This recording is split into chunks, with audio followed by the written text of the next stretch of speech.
नमस्कार दोस्तों, Sanskrit with Padmaja channel में आप सभी का स्वागत है। दोस्तों, आज मैं एक नया विषय लेकर आपके सामने उपस्थित हूँ, संवाद।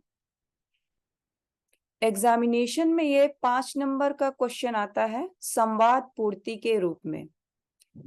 तो सबसे पहले हम जान लेते हैं संवाद का अर्थ क्या है। वाद शब्द में सम उपसर्ग लगाकर संवाद शब्द बना है।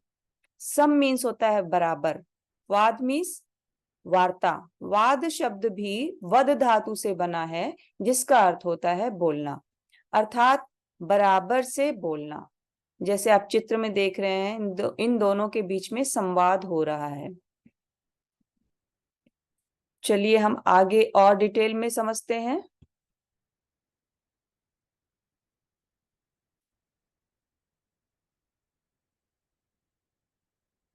हाँ, तो ध्यान दें, संवाद दो या दो से अधिक लोगों में होता है। संवाद को भली भांति पढ़ना जरूरी है तथा उसके अभिप्राय को जानना आवश्यक है। ये नहीं कि हमने देखा और कुछ भी हम फिल करने लगे। तो उसको पहले अच्छी तरह पढ़ना है और उसका अर्थ समझने की कोशिश करना है। इसका ये अगला पॉइंट है, संवाद हमेशा मध्यम तथा उत्तम पुरुष में होता है। उत्तम पुरुष अर्थात वक्ता जो बोलता है वो उत्तम पुरुष में होता है, और जो श्रोता होता है वो मध्यम पुरुष में होता है।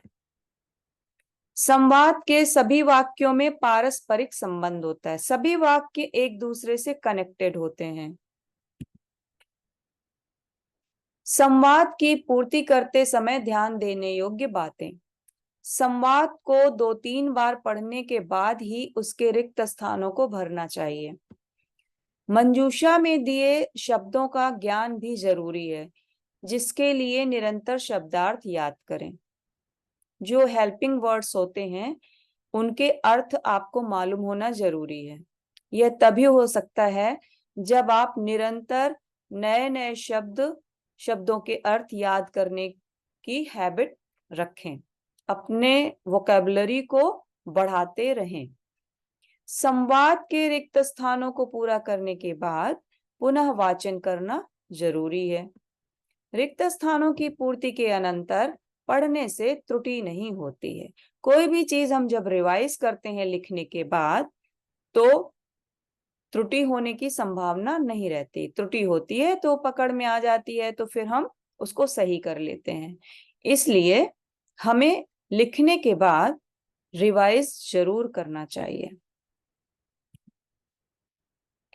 ये संवाद है एक, जैसा कि आप चित्र में देख रहे हैं, माता और पुत्री के बीच में ये संवाद हो रहा है। तो हम ये संवाद पढ़ने से पहले हम देख लेते हैं कि ये हमारे हेल्पिंग वर्ड्स हैं, मंजूषा में दिए गए हैं। तो हम इनके अर्थ को समझ लेते हैं। कार्येण, कार्य से। असंभवम भी मालूम है आपको, कार्यम भी मालूम है, रुचि भी मालूम है, गृहस्य भी मालूम है। ये इसमें तो बहुत ही इजी वर्ड्स हैं। तो ठीक है, हम इसको सबसे पहले हम अच्छी तरह इसको पढ़ते हैं। तो माता कहती है, भवती सर्वदा इतस्ततः भ्रमित्वा कालम नयति। पुत्री तूष्णीम भवती। माता कहती है, किंचित डैश कार्ये मम सहायताम करोतु। पुत्री, गृहस्य कार्ये तु मम डैश एव नास्ति। माता, किमर्थम न। पुत्री, अहम तु पठित्वा किंचित अन्यत डैश एव करिष्यामि। माता, एतत् तु पूर्ण रूपेण डैश। पुत्री, कथम। माता, अन्येन कार्येण सह गृहस्य कार्यमपि आवश्यकम्। पुत्री, किम पुरुषाः अन्येन डैश गृहस्य सह गृहस्य कार्यं कुर्वन्ति। माता, तूष्णीम तिष्ठति। तो आपने ये देखा, अब पढ़ने से आपको काफी कुछ इसमें मैचिंग सी दिखाई पड़ रही है। जैसे इसी लाइन में आप देखिए, अन्येन कार्येण, है ना, गृहस्य कार्यम, गृहस्य कार्यम। तो इस तरह करके आप देख रहे हैं। तो अगर आप थोड़ा सा जागरूक रहेंगे ना, तो काफी चीजें ऑटोमेटिकली आपको समझ में आ जाएंगी।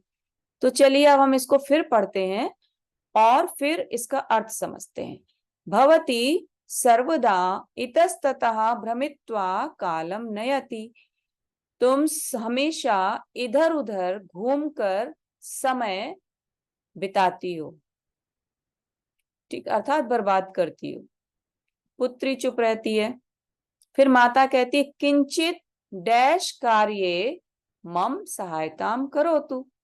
तो अब ये आपके ये जो वर्ड्स दिए हुए हैं, इसमें से अगर आप ध्यान देंगे तो आपको अपने आप समझ में आ जाएगा कि गृहस्य कार्य किसके काम में, घर के काम में, है ना।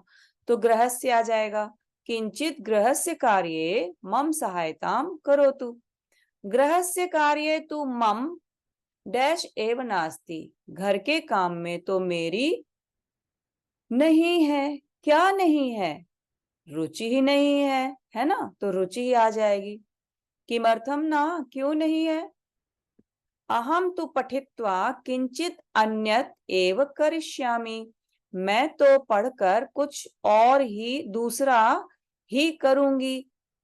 क्या करूंगी? या अब यहाँ पे क्या है, कार्यण तो हो नहीं सकता, कार्यम है ना, कार्यम एव करिष्यामि। एतत् तो पूर्ण रूपेण, यह तो पूर्ण रूप से क्या है, असंभव है, असंभवम। कथम, क्यों? अन्येन कार्येण सह गृहस्य कार्यम अपि आवश्यकम। दूसरे कामों के साथ घर का काम भी आवश्यक है। किम पुरुषाः अन्येन कार्येण सह गृहस्य कार्यम कुर्वन्ति। क्या पुरुष दूसरे काम के साथ घर का काम करते हैं? तो इस तरह आपके पांचों फिलअप्स फिल हो गए और बहुत आसानी से आपने फिल कर लिए इसको। बस थोड़ा ध्यान देने की जरूरत है। ध्यान दीजिए, 2-3 बार पढ़िए, अपने आप समझ में आ जाएगा। तो इस तरह ये संवाद की और भी प्रैक्टिस करिए, अभ्यास करिए, क्योंकि यह अनसीन होता है, रचनात्मक कार्यम है ये। तो इसलिए इसमें अभ्यास की आवश्यकता है और अपने शब्दकोश को हमेशा बढ़ाते रहिए। तो किसी भी काम में आपको, किसी भी प्रश्न में आपको परेशानी नहीं होगी। जय हिंद। धन्यवादः। पुनर्मिलामः। जयतु संस्कृतम, जयतु भारतम।